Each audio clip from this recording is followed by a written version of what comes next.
Hi, this is Brijesh Dubey. Welcome to star education. Dear students, आज का हमारा टॉपिक है फीमेल रिप्रोडक्टिव सिस्टम। इसके प्रीवियस लेक्चर के अंदर में हमने स्टडी किया था मेल रिप्रोडक्टिव सिस्टम। तो डियर स्टूडेंट्स, जैसे कि आप जानते हैं हम स्टडी कर रहे हैं क्लास 10 से NCERT syllabus chapter number 8 how do organism reproduce.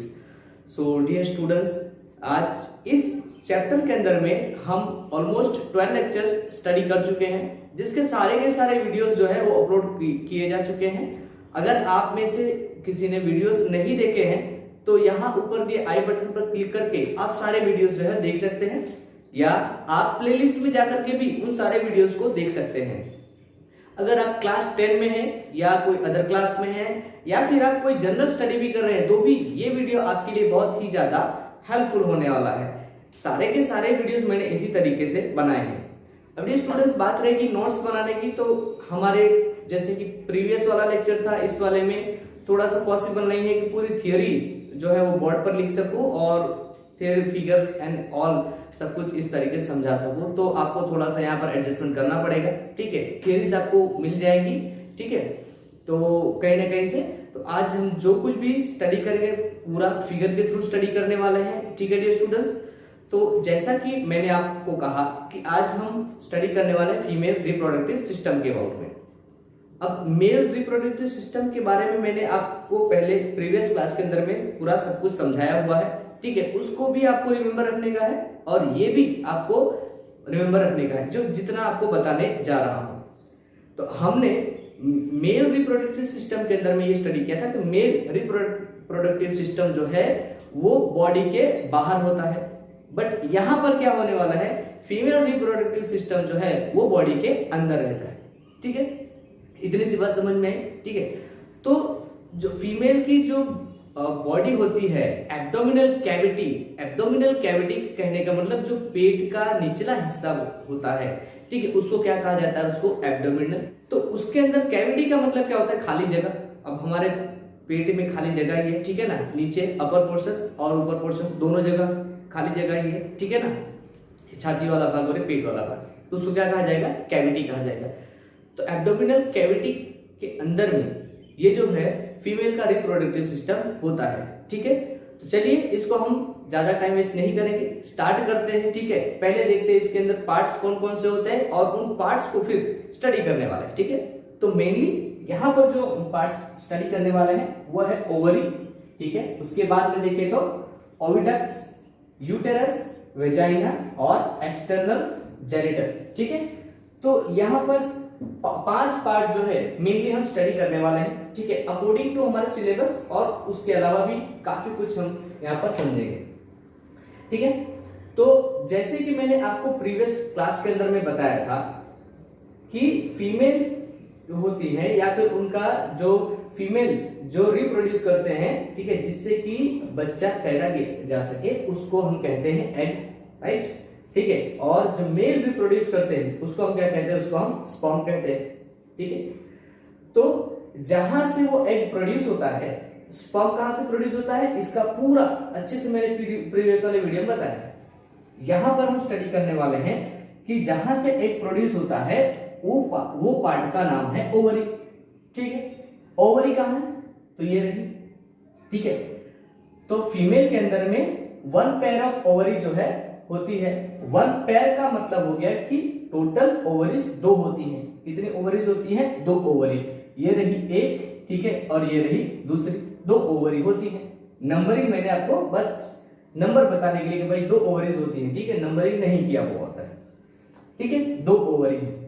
अब ओवरी के अंदर में क्या होते हैं, तो ओवरी के अंदर में होता है एग। क्या होता है डियर स्टूडेंट्स, एग होता है, अंडा। अब अगर हम अंडे की बात करते हैं तो इसकी जो साइज है डियर स्टूडेंट्स, साइज वो होती है लगभग 0.15 mm जितनी होती है। कहने का मतलब आप अपनी पेंसिल लीजिए और पेंसिल से ऐसा डॉट रखिए, तो जितना एरिया कवर करे उस एक डॉट के बराबर एग होता है। अब इस एग के बारे में आपको थोड़ा सा और भी बता देता हूं। इस एग को ओवम भी कहा जाता है। क्या कहा जाता है, इसको ओवम कहा जाता है। बट ओवम जो है वो क्या है, वो सिंगुलर है। क्या है वो, सिंगुलर। सिंगुलर कहेंगे तो उसको हम ओवम कहेंगे। अगर किसी को हम प्लूरल कहेंगे तो क्या कहेंगे, इसको एग्स कहेंगे, है ना। ये प्लूरल हो गया इसका। तो ये जो ओवम है इसका प्लूरल जो होता है क्या होता है, ओवा। क्या कहा जाता है उसको, ओवा। ये क्या हो गया, प्लूरल। इतनी सी बात समझ में आए आपको, ठीक है। एग होता है, उसकी साइज, ठीक है। आपको ये याद रखने की जरूरत नहीं है, आपके 10th के बेस पे आपको याद रखने की जरूरत नहीं है। अगर आप अदर स्टडी में है तो आप इसको याद रख सकते हैं। सिंगुलर अगर होता है उसको एग कहते हैं, प्लूरल कहेंगे एग्स, ठीक है। दूसरा उसका नाम क्या है, तो उसका नाम ओवम है, ठीक है। और अगर उसका प्लूरल करेंगे तो क्या होगा, ओवा, ठीक है। इतनी चीजें, ओके। चलिए अब इसकी बात कर लेते हैं हम, पहले एग को ही समझ लेते हैं, ठीक है। डियर स्टूडेंट्स, अगर हम बात करते हैं फीमेल रिप्रोडक्टिव सिस्टम के अंदर में एग की बात कर रहे हैं अगर, तो हर महीने, ठीक है, एक ओवरी में से एक ही एग जो है रिप्रोड्यूस होता है, ठीक है। अब मान लीजिए कि यहाँ एक नंबर जो मैंने यहाँ पर दिया है, अगर इस ओवरी में से, ठीक है, किसी एक मंथ में, ठीक है, एक एग यहां से प्रोड्यूस हो रहा है, यहां से निकल रहा है, ये एग यहां से निकल रहा है, ठीक है, यहां पर आया, ओके। तो दूसरे मंथ में क्या होगा, दूसरे मंथ में इस ओवरी में से एग रिलीज होगा, तीसरे मंथ में इसमें से। फॉर एग्जांपल, अगर जनवरी में एक नंबर में से एग निकला तो फरवरी में किस में से निकलेगा, दूसरे नंबर में से, ठीक है ना। मार्च में फिर से फर्स्ट, और उसके बाद में अप्रैल में फिर से सेकंड। समझ में आ रहा है तेरा चीज। हमने मेल रिप्रोडक्टिव के अंदर में क्या पढ़ा था कि एक बार जो इजेकुलेशन होता है, मींस एक बार जो स्पर्म, ठीक है, बाहर निकलता है, सीमेन बाहर निकलता है, तो उसमें लगभग 300 to 400 मिलियन जितने स्पर्म रहते हैं, बहुत सारे स्पर्म रहते हैं। बट यहां पर जो होता है, यहां पर लिमिटेशन होती है। समझ में आ रहा है, यहां पर क्या होती है, लिमिटेशन होती है। एक ही एग निकल सकता है, एक ही एग जा सकता है। अगर सोचो कि अगर कई सारे एग्स निकलते तो कई सारे स्पर्म, कई सारे एग्स, ठीक है ना, तो कई सारे वहां पर जाइगोट बनते, मतलब कई सारे बच्चे पैदा होते। तो ऐसा नहीं होता है ह्यूमन के अंदर में, दैट्स द लिमिट। समझ में आ रहा है आपको। चलिए अब यहां पर से जो एग निकलता है डी स्टूडेंट्स, वो मैच्योर एग होता है। क्या होता है, मैच्योर। मैच्योर कहने का मतलब कि अगर मान लो कोई गर्ल है, बेबी गर्ल है, ठीक है, अगर उसका जन्म होता है, उसकी बर्थ हुई, तो जब उसकी बर्थ होती है, उसका जन्म होता है, तो उसके जन्म के साथ में ही उसमें थाउजेंड्स ऑफ एग रहते हैं। कब, थाउजेंड्स ऑफ एग, ठीक है। इसको लिख दे रहा हूं ऑफ, ठीक है, एग्स। एग्स कब रहते हैं, थाउजेंड्स ऑफ एग, ठीक है, बर्थ पर। कब, जब बर्थ होती है तब रहते हैं हजारों, ठीक है। तो उस टाइम क्या रहते हैं, वो इमेच्योर रहते हैं। बट जब यही गर्ल, ठीक है, ये जो गर्ल है, ठीक है, ये जब थोड़ा सा बड़ी होती है, ठीक है, 10 से 12 साल की इसकी उम्र होती है, एज हो जाती है, तो फिर क्या होता है कि वो प्यूबर्टी लाइन को क्रॉस कर जाती है। प्यूबर्टी लाइन मतलब क्या है, प्यूबर्टी लाइन का मतलब ये है कि यहां से, ठीक है, ये जो एग्स हैं वो अब रिलीज होना स्टार्ट हो जाते हैं, मतलब ये मेच्योर हो जाते हैं। जब मेच्योर हो जाते हैं तभी यहां से रिलीज होना स्टार्ट करते हैं, ठीक है। और तभी जो गर्ल्स होती है उनके अंदर पीरियड्स स्टार्ट होता है, ठीक है। समझ में आ रहा है, ठीक है, जिसको मासिक धर्म भी कहा जाता है, कुछ लोग उसको एमसी भी कहते हैं, ठीक है, जिसको मेंस्ट्रुअल साइकिल, ठीक है, मेंस्ट्रुअल साइकिल का शॉर्ट फॉर्म होता है एमसी। समझ में आ रहा है। तो 10 से 12 साल की उम्र में यह होता है। अब यही गर्ल जो है अगर बड़ी होती जाएगी, बड़ी होती जाएगी, तो बर्थ के साथ में ये एग्स इसके अंदर में रहते हैं। तो जैसे जैसे उसकी एज होती जाएगी वैसे वैसे ये एग्स भी पुराने होते जाएंगे। समझ में आ रहा है। एक टाइम ऐसा आएगा कि ये एग जो है इनके अंदर एबिलिटी नहीं रह जाएगी कि ये फर्टिलाइजेशन कर सके। बट ये सारा कुछ मैं आपको नेक्स्ट लेक्चर के अंदर में बताने वाला हूं, ठीक है। यहां तक समझ में आया, एग्स के अबाउट में समझे, ठीक है। अब यहाँ से इसको भाई मैं निकाल दे रहा हूँ, ठीक है, ये वाला मैं यहाँ से निकाल रहा हूँ, नहीं तो आप लोग बोलोगे कि सर यहाँ पर भी और वहां पर भी मैं एक्स बनाऊंगा, तो बोलोगे सर दो जगह एक्स, अभी आपने बोला कि एक ही जगह एक्स होता है, ठीक है। चलिए हमने यहाँ पर ओवरी पर आया, ओवरी के ऊपर आप देख रहे होंगे इस तरीके से एक स्ट्रक्चर है, इस तरीके से है, ऐसे उंगलियों जैसे उस पर स्ट्रक्चर रहता है, ठीक है, 3D मॉडल बहुत अच्छा दिखता है।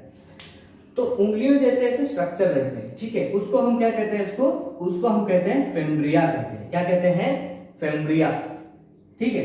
उसके ऊपर की अगर हम बात करते हैं तो एक फनेल जैसा स्ट्रक्चर है, ये जो है थोड़ा सा मोटा फनेल जैसा दिख रहा होगा आपको, इतना जो पोर्शन है, ठीक है ना, ये, ठीक है, तो क्या कहेंगे उसको? फनेल ऑफ ओविडक्ट कहेंगे, ठीक। उसके ऊपर फनेल ऑफ ओविडक्ट या ये फनेल जहां पर फिनिश होती है वहां से एक ये पाइप लाइन जैसा एक स्ट्रक्चर स्टार्ट होता है, जिसको हम क्या कहते हैं? ओविडक्ट कहते हैं। क्या कहते हैं? ओविडक्ट कहते हैं। और उस ओविडक्ट का दूसरा नाम क्या है? फैलोपियन ट्यूब, फैलोपियन ट्यूब या फिर फैलोपियन पाइप, ठीक है, सबके दो नाम है यहाँ पर। उसके बाद में ये जो फैलोपियन ट्यूब है जहां पर ओपन होती है, ये यहाँ पर ये जो जगह दिख रही है आपको, ये इतनी जगह, इसको कहा जाता है यूटेरस कहा जाता है। क्या कहा जाता है? यूटेरस कहा जाता है। ये जो यूटेरस है, जो बच्चा होता है ना, वो यहीं पर बड़ा होता है। समझ में आ रहा है?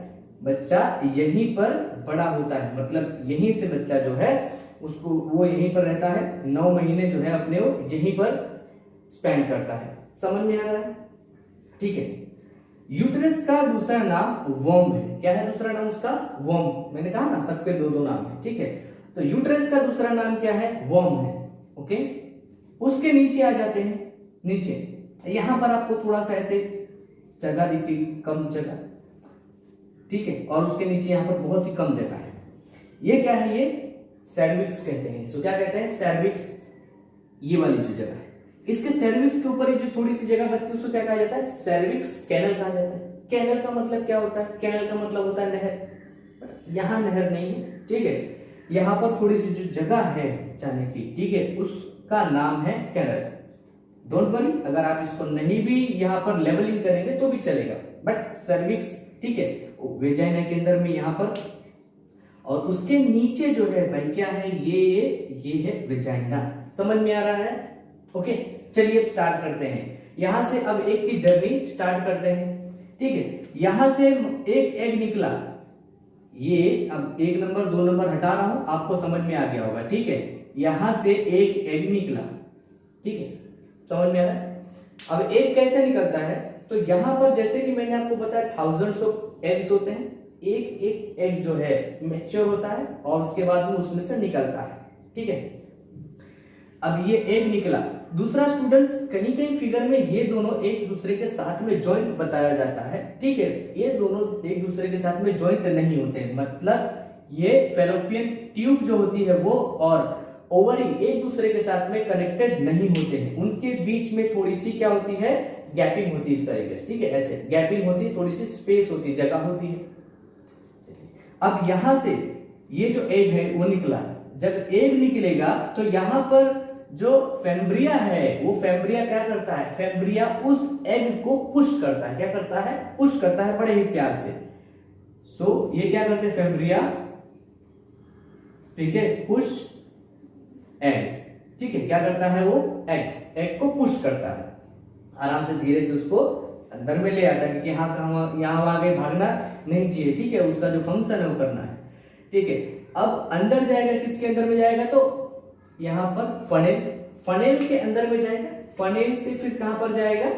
ये स्ट्रक्चर ऐसा है, इसके लिए उसको फनेल कहा गया है, ठीक है। बाद में कहा जाएगा? ओविडक्ट के अंदर में जाएगा। ओविडक्ट के अंदर में बहुत सारे उंगलियों जैसे छोटे छोटे वहां पर जो है विलीज रहते हैं। विलीज का मतलब वहां पर फिंगर लाइक प्रोजेक्शन रहते हैं या फिर हेयर लाइक प्रोजेक्शन रहते हैं।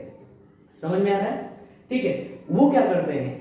तो ये जो एग यहां से निकला, मैंने आपको कहा कि एग जो है, आप अपनी पेंसिल का एक डॉट रखिए अपनी पेन का, तो जितना बड़ा होगा लगभग उतनी साइज उसकी होती है, ठीक है। फिर भी इसको प्रोटेक्शन इतना ये ज्यादा नाजुक होता है, इतना ज्यादा नाजुक होता है कि उसको संभालने के लिए उसको किसी भी तरीके की इफेक्ट ना हो, मतलब वो टूटे नहीं, फूटे नहीं, ठीक है, कुछ भी उसको थोड़ा सा भी उसके अंदर में चेंज नहीं होना चाहिए, बहुत उसको प्यार से ले जाने के लिए उसके अंदर में क्या होता है, तो फिंगर लाइक प्रोजेक्शन होता है, ठीक है। वो फिंगर लाइक प्रोजेक्शन जो है, ठीक है, उसको आगे की तरफ पुश करते हैं। कहां करते हैं, आगे की तरफ इस तरीके से पुश करते हैं। समझ में आया? अब ये जो एग है वो यहां पर आकर के रुक जाएगा। समझ में आ रहा है? क्या होगा, यहां पर आकर के रुक जाएगा। ठीक बच्चों, बच्चों को लगता है कि एग जो है वो सीधा कहां जाता है, तो यूट्रस के अंदर में आ जाता है। ऐसा नहीं होता है। नेक्स्ट लेक्चर के अंदर में सारा कुछ प्रोसेस, इसके आगे की प्रोसेस कैसे होती है, पूरा सब कुछ मैं आपको समझाऊंगा। ठीक है, तो यहां पर एग आकर के रुक जाएगा। अब जब यहां पर मेल स्पर्म आता है तो उसका फर्टिलाइजेशन जो है एग का यहीं पर होता है। प्रीवियस वाले के अंदर में हमने देखा था कि वहां से स्पर्म निकला, यहां पर एग निकला। अब दोनों कैसे मिलते हैं, ठीक है, इसकी स्टोरी नेक्स्ट वाले लेक्चर के अंदर मैं आपको बताऊंगा। अब यहां पर देखते हैं, ये इतना जो कैविटी दिख रही, इतनी बड़ी कैविटी, वो तो यूटेरस है ही। समझ में आया आपको?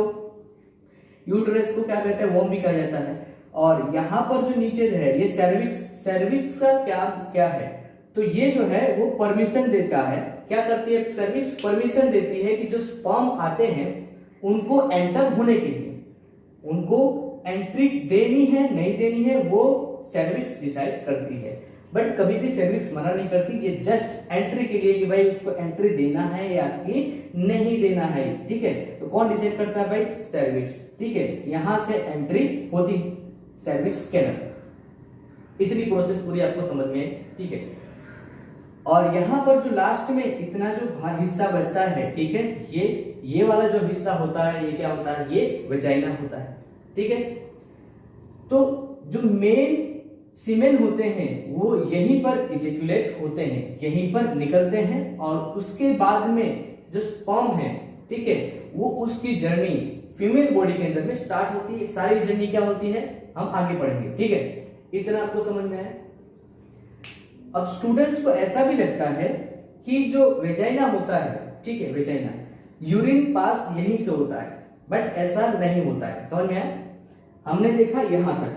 अब ये जो है एक्सटर्नल जेनिटल, ठीक है, उसकी बात मैं आपको बताने जा रहा हूं। एक्सटर्नल जेनिटल जो होता है ये वेजाइना का बाहरी हिस्सा होता है। क्या होता है, बाहरी हिस्सा होता है। ओके, तो वेजाइना, ठीक है, मतलब यहां पर क्या होता है, ओनली जस्ट ये स्पर्म को एक्सपेक्ट करती है। ठीक है, और जैसे कि मैंने कहा कि यूरेथ्रा का ओपनिंग जो है उसके दूसरे हिस्से में होता है, दूसरे भाग से होता है।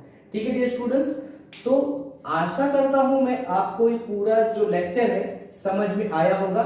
ठीक है, इसके आगे की स्टोरी जो है, आगे की जो कहानी है कि किस तरीके से मेल और फीमेल गैमेट्स जो है एक दूसरे के साथ में मिलते हैं, उसके बाद में क्या होता है, ये सब कुछ हम नेक्स्ट लेक्चर के अंदर में स्टडी करने वाले हैं। ठीक है, तो आपको मैं कहूंगा अगर आप चैनल पर नए हैं तो चैनल को सब्सक्राइब कर लीजिए, अपने फ्रेंड्स के साथ भी इस वीडियो को जरूर से जरूर शेयर कीजिए, वीडियो को लाइक करिए और कमेंट करके बताइए कि आपको वीडियो कैसा लगा। और अगर आपको और भी कुछ इंफॉर्मेशन जानना है तो वो भी, ठीक है, इसके अलावा भी आपको कोई टॉपिक अगर पढ़ना है, इच्छा है आपकी, तो आप बता सकते हैं। उसके अबाउट में मैं वीडियो बनाऊंगा, बहुत ही अच्छे से इसी तरीके से आपको एक्सप्लेनेशन में करूंगा। ठीक है, क्योंकि तो सब्सक्राइब करना जरूरी है क्योंकि हमारी स्टार फैमिली को थोड़ा सा बड़ा बनाना है। ठीक है, तो अपनी फैमिली को थोड़ी सी बड़ा बनाने के लिए, ठीक है, सब्सक्राइब कर लीजिए चैनल को। तो मिलते हैं नेक्स्ट लेक्चर के अंदर में। Thank you for watching.